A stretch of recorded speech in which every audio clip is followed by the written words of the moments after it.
Radio San Borja promueve la total libertad de expresión y puede no compartir los comentarios vertidos en este programa. Radio San Borja presenta La Hora del Abogado. Este es un espacio de análisis de los problemas de la actualidad nacional, con profesionales líderes en los campos de la especialidad del derecho. Este programa busca la excelencia, la verdad y la justicia. Muy buenos días, les saluda un servidor, el doctor Serván del Colegio de Abogados de Lima.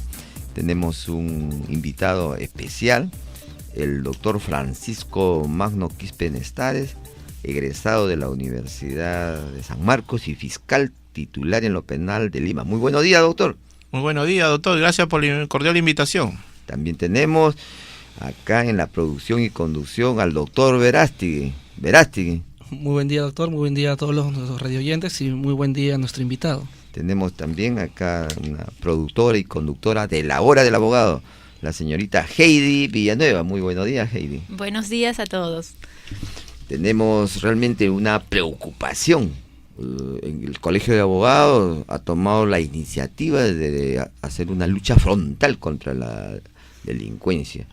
Y ya se ve resultados. En Piura han marchado contra la violencia delincuencial y la corrupción. Pero la violencia realmente se está acentuando. Nuestras autoridades ya deberían tomar manos a la obra, ¿no? Y, por ejemplo, tenemos la información de que no solamente en Trujillo y en Chiclayo, donde la delincuencia es de gran envergadura, sino que aquí en Lima hay fiscales recibiendo amenazas, jueces que reciben disparos, ¿no? Y hay violencia, por ejemplo, también no se combate la violencia en la Cantuta, en la Universidad Enrique Gastón Guzmán Valle, grupos violentistas, y en Trujillo, como siempre, poniendo la nota más violenta. Un sicario asesinó al director del penal El Milagro, en Trujillo. El señor Jorge Izquierdo Quijano fue acribillado cuando almorzaba a 2 cuadras del citado penal. Y en presencia de 9 funcionarios, ¿no? 9 funcionarios del penal de Trujillo, y también, como se está haciendo costumbre, ya había recibido amenazas de la delincuencia. Realmente tenemos que tomar manos a la obra. Hay una inactividad para frenar la delincuencia a todo nivel, y realmente los ciudadanos de pie nos encontramos desprotegidos. Entonces vamos a tocar este tema, vamos a insistir en que todos debemos coadyuvar esfuerzo para que la delincuencia retroceda. Tenemos pues la invitación del doctor Francisco Magno Quispe Nestares, fiscal titular en lo penal, y vamos a revisar el tema de la delincuencia juvenil, ¿no? De la delincuencia juvenil, porque si no combatimos la delincuencia juvenil, este va a ser el caldo de cultivo para después tener los delincuentes de mayor edad. Muy buenos días, doctor. ¿Cuál es su opinión con respecto a la delincuencia juvenil? Este fenómeno social que usted bien lo ha denominado delincuencia juvenil se ha venido desarrollando, incrementando en nuestro país por diversos factores. Y la consecuencia lógica es que en los diarios y en la sociedad, a nivel de los medios de comunicación masiva, ya sea Facebook, Twitter, etcétera, se ve claramente que los menores adolescentes entre 14 y 18 años han ingresado a una etapa de virulencia violenta. Es decir, al estilo norteamericano de los maras y al estilo de las organizaciones criminales de los yakuzas y la mafia siciliana, las grandes mafias de adultos están captando menores de edad para hacer sus trabajos que ellos no pueden hacer. Es decir, el control policial, que les sirvan de pararrayos ante aparatos de inteligencia y para que repartan droga, cometan delitos menores, hagan trabajos de seguimiento e inclusive metiéndolos al tema del sicariato.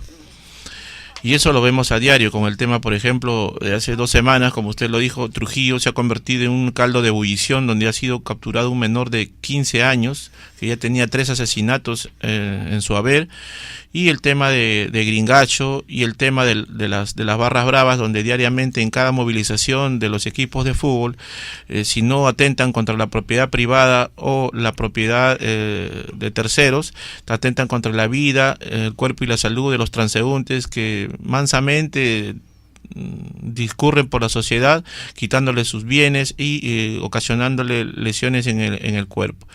Entonces vemos el incremento de ello. Y justamente con los maras en el Callao también hemos visto que el fiel retrato de esta situación que se dio en Estados Unidos, y con la expulsión de los maras de ahí a toda Latinoamérica, han venido a recalar en el Perú, entendiéndose por maras, que viene del término de la hormiga marabunta, que es una hormiga grande que arrasa con todo. Ahí los maras justamente encuentran esa simbología de que unidos bajo códigos especiales, bajo lenguajes especiales, en grupo arrasan con lo que tienen a la vista a nivel de violencia. Y hay niños, adolescentes entre 14 y 18 años inmersos en secuestros, inmersos en violaciones, inmersos en asaltos, que lo hemos visto por televisión, menores de 14 que todavía no pueden ni saltar el mostrador, saltan a la caja registradora y son los líderes de la organización. Y estos factores que al principio lo analizamos, doctor Serván, se deben efectivamente a tres bloques importantes. Uno, que las familias tienen que darle mayor atención a sus hijos, tanto en abundancia como en calidad. En segundo lugar, la sociedad y la política criminal del Estado, que se viene preocupando por ello porque hay un plan nacional de ayuda al adolescente frente a la ley penal. Esto se da desde 1990 en nuestro país con la ratificación del convenio sobre niños y adolescentes.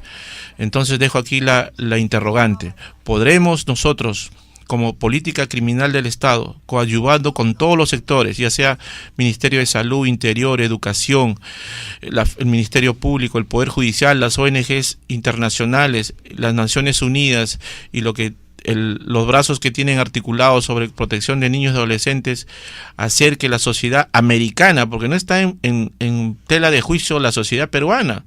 Ya vemos que los puntos críticos son Trujillo, Chiclayo y el Callao, que ya está trasladándose a Lima.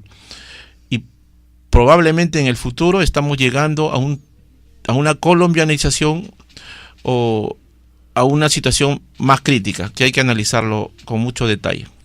Trujillo, Chiclayo y lamentablemente son los lugares donde se implementó el nuevo Código Procesal Penal, y tengo entendido, particularmente estoy en desacuerdo con su aplicación porque es excesivamente garantista y el delincuente sale favorecido.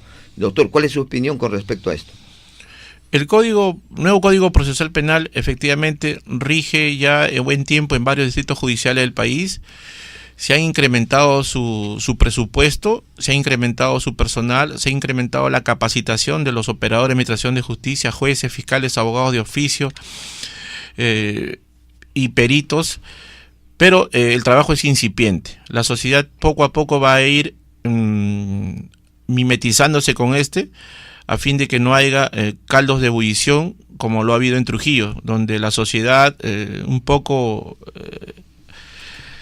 enardecida quiso hacer justicia por sus propias manos, y ya lo vienen haciendo en varios sitios, al viejo estilo de Fuente Ovejuna, todos a una.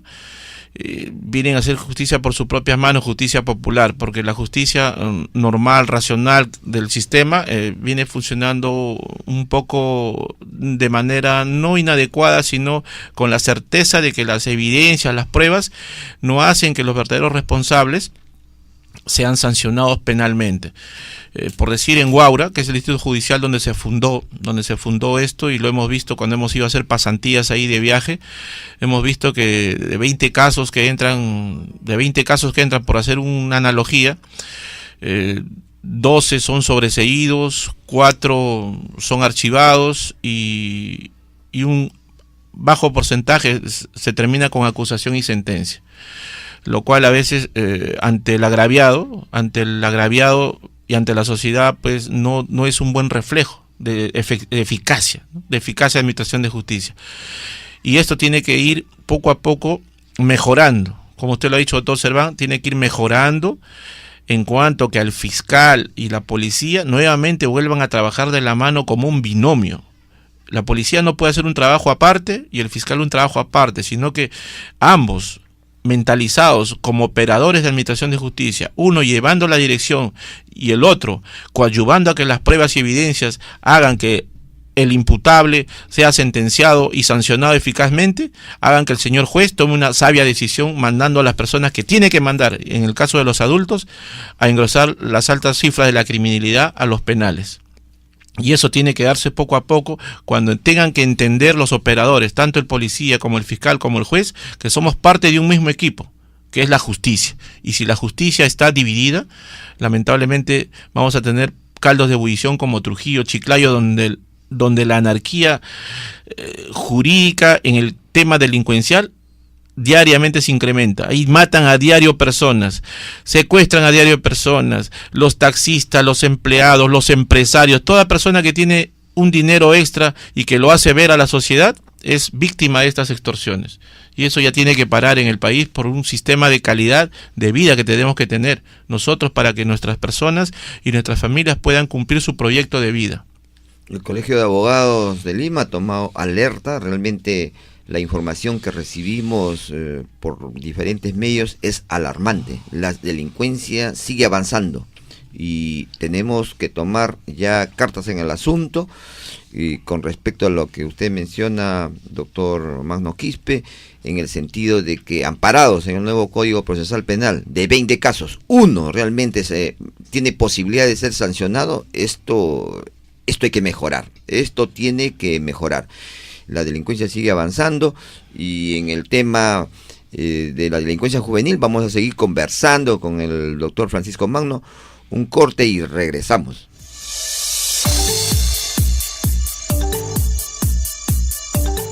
Continuamos con la hora del abogado. Tenemos al doctor Francisco Magno Quispe Nestare, fiscal titular en lo penal de Lima, preocupados por la delincuencia y en este momento por la delincuencia juvenil. Jóvenes son hasta los 18 años y sabemos que de 0 a 12 años son inimputables y de 14 a 18 años ya son pasibles de sanción. Y a Maranquita, por ejemplo, llegan niños, 2 niños jóvenes, ¿no? Aunque también de repente de 12 años, desconozco este tema, quien conoce más es el doctor Francisco Magno Quispe, y aquí se supone que van a readaptarse. Estábamos conversando con el doctor Francisco que hay varios parámetros que tocar, varias aristas tiene este problema. Uno de ellos es tenemos que cuidar a nuestros niños, porque actualmente no hay una planificación, hay un desorden familiar también, familias quebradas, familias uniparenterales, niños que han venido al mundo por casualidad, porque falló el preservativo, falló la píldora, o porque, bueno, pues estuve bajo efectos de la droga, el alcohol. Entonces, ¿qué hay que hacer, doctor? De repente una escuela de padres, hay irresponsabilidad del hombre, de la mujer. El hombre quiere tener un hijo porque quiere sentirse más macho, o la mujer quiere tener un hijo porque se le pasa la edad. Entonces realmente eso es irresponsabilidad y ese es caldo de cultivo a futuro para tener problemas en nuestros jóvenes. ¿Cuáles son los 3 niveles que usted mencionaba, doctor, para el manejo de la delincuencia juvenil? Bien, para todos los ciudadanos del Perú, ya sean desde la etapa de la concepción hasta los 18 años, que son los que están dentro del marco de los niños y adolescentes, y de los 18 años hasta que mueren los adultos, la política criminal tiene que ver con 4 factores esenciales. En principio, la prevención social. La prevención significa que el Estado le dice: no mates, no robes, no violes, no asaltes, no le cortes la oreja a tu compañero, no mates a la persona, o en el caso Romina, no dispares a una niña, no asaltes un banco. Es el mensaje de prevención. Y si ese mensaje no es escuchado, pasamos a una segunda etapa, que es la represión, es decir, ya la policía entra y los detiene. Si es el caso de los adultos, los detiene, le hace un proceso normal donde hay un nuevo código, y donde no está el nuevo código también. Y en el caso de los menores infractores también tiene su tratamiento. Ellos son llevados a proceso, pero no como delincuentes adultos, sino como infractores a la ley penal. Se llaman infractores a la ley penal. Si este proceso acaba con una sentencia, entramos a una tercera etapa de la política criminal, que es la sanción, es decir, la aplicación de las penas en el Código Penal, tanto para los mayores como para los menores de edad. Y algunos menores, si son condenados teniendo 14 años a 8 años de prisión, tendrán que pasar 4 años pues en un centro de menores cerrado, y los otros subsiguientes 4 años tendrán que ir a un centro de mayores para completar su pena. Obviamente no puede cortarse a la mitad. Y la cuarta etapa es la etapa de la reinserción. Ya en cárceles, los menores, por ejemplo, como usted lo ha mencionado muy bien y tiene muy buena información, lo felicito, en el caso de Maranguita, estos menores dentro de estos centros supuestamente deben ser reformados, rehabilitados, para que se cumpla la cuarta parte de la política criminal, que es la reinserción social. Pero uno de los elementos que va en contra de ello, y todos lo vemos a diario, es el hacinamiento.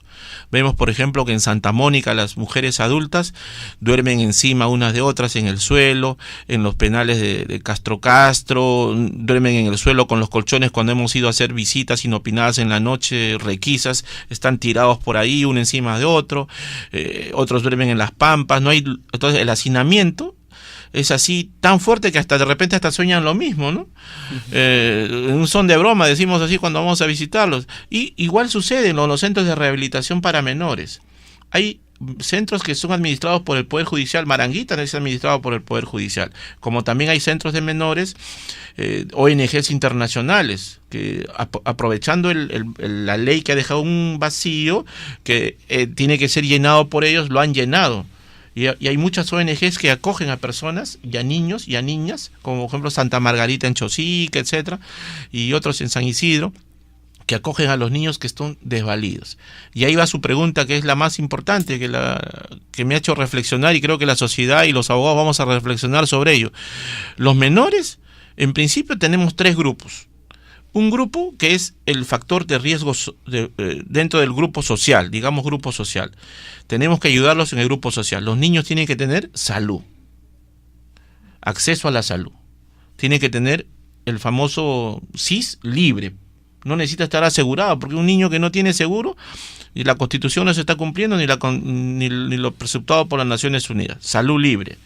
Tiene que tener educación gratuita, libros gratuitos, alimentación en los colegios. Estos 2 elementos ya nos van ayudando a sacar a niños de la delincuencia. El tercer elemento es el factor de la iglesia. Crean o no los padres en Dios, algunos sean ateos, etcétera, siempre tiene que haber una formación moral. Y si esta formación moral es religiosa, ya sea protestante o católica, coadyuva para que los menores, los niños, entren en caminos adecuados. Y si no creen en Dios, porque la Constitución nos da libertad de credo, hay padres que presentan una carta y dicen, no, mi hijo no va a la catequesis, no va a hacer primera comunión, no, porque nosotros somos de otra religión, tendrá que darse valores patrióticos. Los valores patrióticos también salvan a los menores de las situaciones de insanía, para que puedan ser captados por estas organizaciones delincuenciales. Porque nunca un menor es captado por otro más menor que él. En la lógica aristotélica un menor siempre es captado por uno mayor que él. Y este adolescente es captado por un adulto ya rankeado en determinadas situaciones, que lo adoctrina, en lugar de sensibilizarlo para que no cometa infracciones y delitos cuando ya sea adulto en futuro, lo alecciona. Y el factor de la familia. El factor de la familia es muy importante. Los padres hoy en día, señores, hemos descuidado, y me incluyo también dentro de ello, porque soy un padre como todos ustedes, que tenemos que reflexionar sobre el hecho de que antes los niños salíamos a las calles y nos juntábamos con los chicos del barrio en las esquinas y empezábamos a interactuar, y si el otro no tenía ropa, si tenía ropa, era de buena familia, hablaba lisuras, hablaba jergas, era bueno, malcriado, etcétera, nos reuníamos con ellos. Pero hoy no dejamos salir a los niños, y el Facebook se ha convertido en el nuevo barrio. El niño ya no necesita salir a la calle, por Facebook habla con infinidad de personas y dice, tengo una relación. No se sabe si esa relación es sentimental, emocional, psíquica, como los delfines, pero en fin, ya eso de por sí nos asusta. Ustedes revisen el Facebook de sus hijos. Desde aquí, gracias a esta intervención, doctor Serván, el Facebook tiene que estar monitoreado por los padres hasta los 18 años, inclusive Porque justamente ahí hay personas inescrupulosas que se hacen pasar por niños o niñas y los citan a determinados lugares y acaban violando a nuestros menores, seduciéndolos por otras cosas, desapareciéndolos o hasta secuestrándolos. Nuestros menores ya son de una nueva generación, es una generación de avanzada, que ya pueden con una tarjeta de crédito desde la casa de la computadora vaciarnos la tarjeta o comprar juegos por internet y nosotros ni enterados estamos hasta que el día llega la factura en la puerta. Entonces el Facebook, el Twitter, estas comunidades se han convertido en el nuevo barrio. Ya el niño no sale a la esquina, ya no juega pelota. Antes le crecían los músculos de las piernas por jugar pelota, jugar vóley a las niñas. Ahora le crecen los dedos y los ojos se le hinchan de tanto estar en la computadora. Entonces los padres, como usted bien lo ha dicho, doctor Serván, y muy bien acentuado, y eso lo creo que lo van a entender todas las personas, es los padres tenemos una responsabilidad.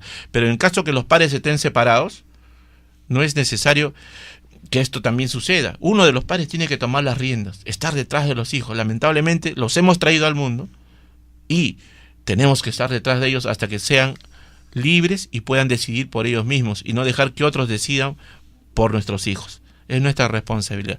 En el segundo plano están aquellos adolescentes menores que ya cayeron en las redes. Son los grupos focalizados. Están, por ejemplo, los grupos que están en Universitario, Cristal, Alianza Lima, en las Barras Bravas, etcétera.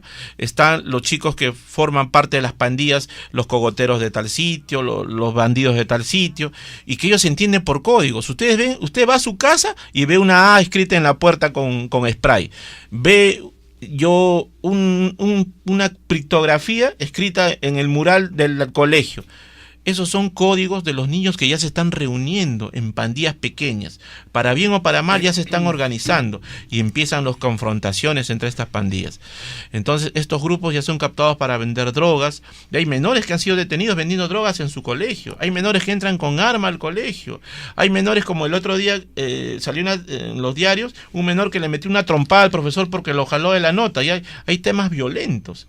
Este segundo grupo de riesgo es el que donde debemos concentrarnos también. El Estado tiene que concentrarse y los abogados, como el Colegio de Abogados, tiene que hacer unas campañas importantes, bajar a los pueblos jóvenes, organizaciones marginales, para dar estas charlas de reinserción a la sociedad.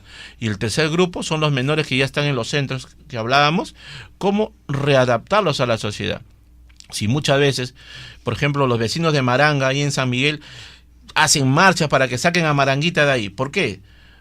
Si está en 4 paredes cerrados, se supone que nadie sabe lo que pasa adentro. Lo que pasa es que la gente se escapa, los mayores delincuentes pululan por alrededor, toman en los bares alrededor, cometen fechorías alrededor y los vecinos se alertan. Pero sería bueno que esto no suceda. Pero sin embargo, al igual que un adulto, por ejemplo, chapan a algún destructor. ¿A dónde lo mandan al destructor? Si lo mandamos a San Jorge con los primarios, ¿qué va a pasar? Ese destructor que tiene AKM, un fusil FAL, pistolas semiautomáticas y conoce de otros tipos de estrategia de organización, organizará pues a los primarios. Si mandamos a Gringacho, a Maranguita, ¿qué estamos haciendo? Estamos llevando a un líder a un sitio donde hay chicos que ya se están salvando y al solo verlo y verlo por la televisión, dicen, lo ven como un Superman, como un Batman. Entonces empiezan a imitarlo. Hasta niñas, porque la Gringacha no tiene más de 18 años y ya está metida con otras bandas, con otras organizaciones, ya está buscada por la policía. Entonces vemos que muchas veces también, doctor Serván, lo que usted me comentaba es importante, es que los medios de prensa también hacemos héroes de los que no son, ¿no? A Gringacho lo hemos hecho como un chico al estilo de los maras brasileños, pero efectivamente no podemos tampoco cerrar los ojos a la realidad. Él asesina, él mata por encargo, él mata por dinero. Entonces nadie está libre. Un funcionario público, un juez, un fiscal, un ministro, un procurador público, un abogado que lleva una causa contra un delincuente menor, está caminando por la calle, uno siempre se cuida de los adultos. ¿No se han dado cuenta ustedes? Uno está cuidándose de los adultos. Un choro viejo, un choro grande, un delincuente ya de mayoría de edad. Pero viene un niño de 14 y te mete una bala. Cuando te confiaste, ya son captados por las organizaciones criminales. Y eso es una reflexión que hay que tomar. Vamos a continuar con el doctor Francisco Magno Quispe, un corte y regresamos.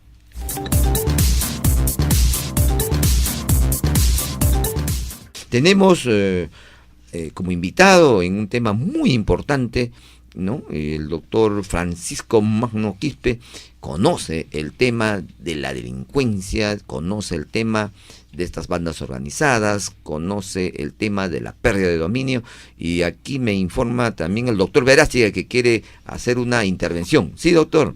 Sí, justamente era con respecto a los temas tocados por el doctor Magno Quispe, que justamente me hizo evocar con este tema de la necesidad de la moralidad con respecto a los jóvenes, una necesidad de tener parámetros, tener límites.